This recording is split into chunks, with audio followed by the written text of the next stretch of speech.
Hey everyone, welcome to Kempner Sports, and my name is Rev Trev, and today I'm tackling the topic of flex positions. Flex positions are some of the most stressful decisions fantasy owners need to make each week, and in this video I'm going to be talking about the method to the madness of picking the right flex players in those difficult decisions that you're going to be taking. And I'm going to be talking about real life scenarios. People have messaged me different scenarios that they're going through in week one, and I want to share them with you and figure out their thought process, and I'm going to give suggestions on who these guys should be starting. So if you have not hit and smashed that like button yet and subscribe, I highly encourage you to do that. I'm trying to grow this channel, and I'd appreciate the support.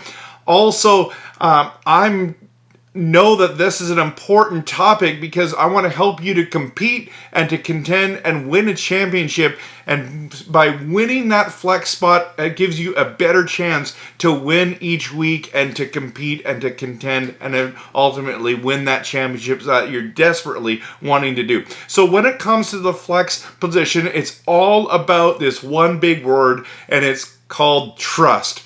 You need to trust. And this is why this is so stressful and complicated, because most people that are going to go into your flex position are not people that you can trust. You have not seen it with them yet. You don't know what the usage is going to be like. Maybe you went early on quarterback or tight end, and now you're weaker at a wide receiver and a running back spot there. And should you... it just leaves your flex position in this massive question mark. So if you went 0 RB like many people did this year, especially if you're in a PPR, this is why you would be drafting wide receivers to go in the flex position instead of those RBs in the dead zone. So, but if you're in a standard, usually it's the running backs that are better overall than the wide receivers. Of course, it always depends on which wide receiver and which running back we're talking about, because there are exceptions to this general rule. So let me give you an example. In my home league that's been running for 15 years, one of my friends had... his two keepers were CMC and Najee Harris. Like, that is a great start. And in the first round of non-keepers, he had the opportunity to select DeAndre Swift as his third player, which ends up being his flex spot. He doesn't have to think about this all year. He's going to play Swift there all year, except for when bye weeks happen.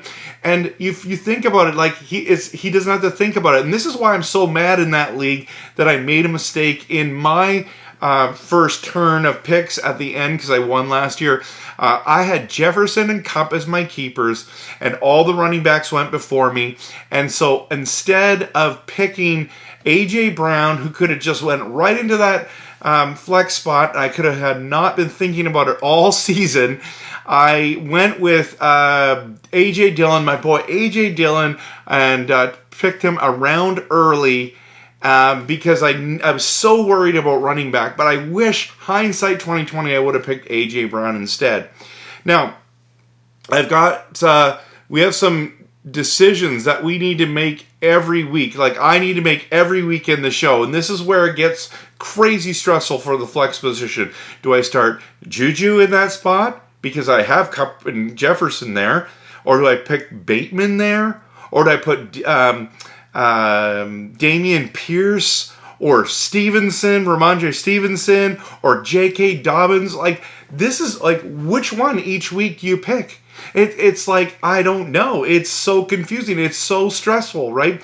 You see, it all comes down to team usage and player effectiveness, right?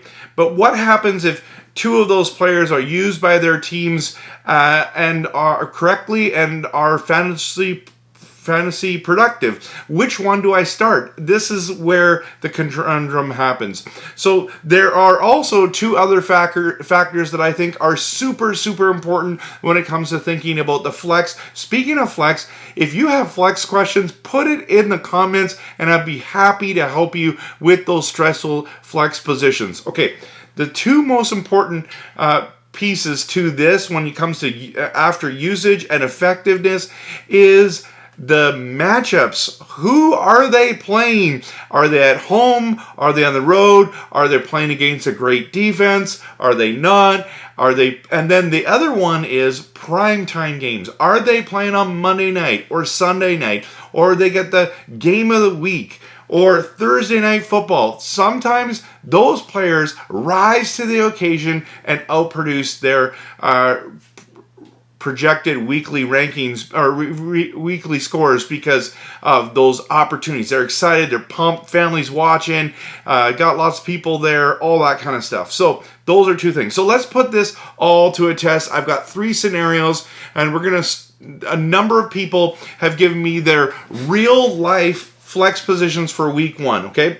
And speaking of which, I want to be doing this probably every single week, and so please bring your flex questions in. Okay, PPR scoring. Damian Harris or Rashad Penny. Now, look how difficult this question is. Now, some of you have written off Damian Harris and you just said, like, he's garbage. He's not going to be any good. The love for Stevenson's so amazing right now. It's overhype on Stevenson. And the fact is, Damian Harris had 15 touchdowns last year. He helped a lot of teams win games last year, especially in the flex position or as an RB2. But here's the thing. They play at Miami, and Miami always plays them tough, right? So let's talk about Penny, who had an incredible end to his season. Won some people fantasy championships. And now he's playing at home on Monday Night Football. This is no-brainer. Kenneth Walker, I don't think is going to either play or get much usage. So this should be a no-brainer. It's Penny, right? Well, no, they're playing the Broncos, and Russell Wilson's coming back to town. And week 1, and the Denver defense is very good, and I think Russell ends up scoring 5 touchdowns versus the Hawks. I think it's going to be a blowout. And so who am I picking in this flex position? I think I'm going to go with Penny because of an improved O-line, because they're at home, and because I think Harris-Stevenson timeshare is a real thing.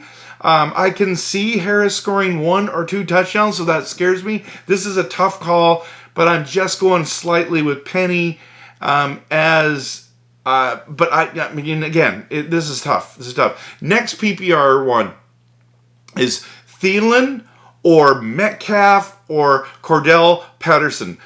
So if we're going to go with Cordell,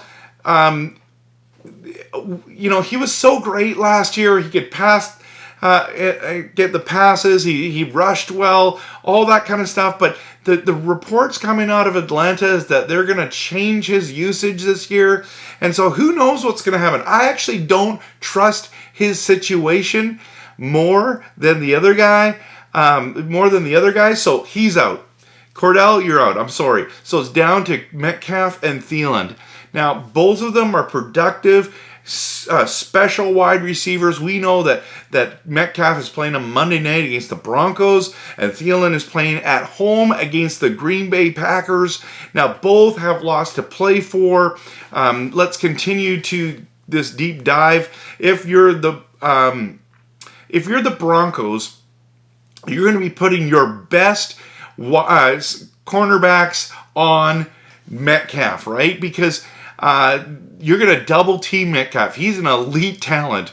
Some have ranked the secondary of the Broncos as the 12th best in the NFL. So they're solid. On the other hand, the Packers have been rated as the 4th best secondary in all of football. And the good news is Jair Island is going to be facing Justin Jefferson. So this is insane, right? So that's good news for Thielen. Thielen's going to be on Eric Stokes, and which Eric's had a good year last year. He's fantastic. But if you think about it, you got to keep deep diving. This is not good, right? But he's not the fastest guy, Thielen, but he's an incredible route runner and he has incredible hands. So now that we've considered all that, we haven't considered their quarterbacks yet. Now, it's Geno Smith versus Kirk Cousins, and when you say it like that, it seems like a no-brainer. I think both have upside. Both are in the one's in a primetime game, one's in a probably game of the week, and so I think that I'm going to take Thielen in this spot because he's got a greater chance of scoring a touchdown in the red zone because his quarterback is Kirk Cousins, and I don't know if the Seahawks are going to score very many points on Monday night. So let's dive into the last one, and it's standard Breece Hall or CEH. Now, if you look at ADP, this is a no-brainer. It's Breece Hall. It's Breece Hall all day, every day, right? No. Let's think about this first. Now, it's a difficult question because some of you just hate CEH. You had him last year or the year before, and he hasn't lived up to potential, and I get it. I get why you don't like him. And some of you are like, well, that Pachenko is going to be stealing carries, and there's all this rumor going around, but we actually don't know the uses, and a lot of rumors are now coming out that CEH is the number one guy in Kansas City. He's not lost his job.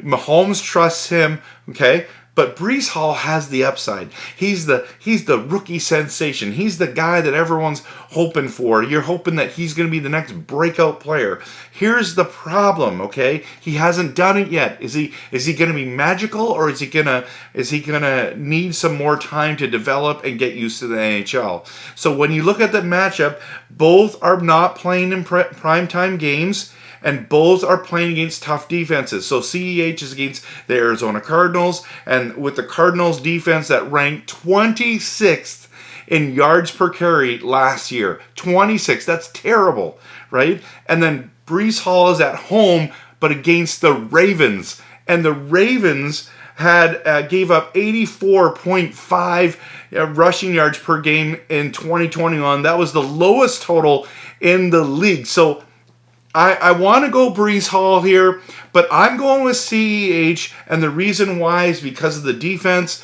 is not as strong, and I trust Mahomes more. I have a feeling he's going to dump it off to CEH.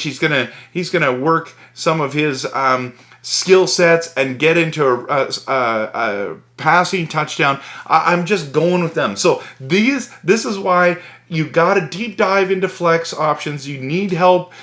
Think these things through. Thanks so much for watching. I appreciate the support. Smash that like and subscribe button. And I'm looking forward to making way more fantasy football content for you in the coming days and weeks.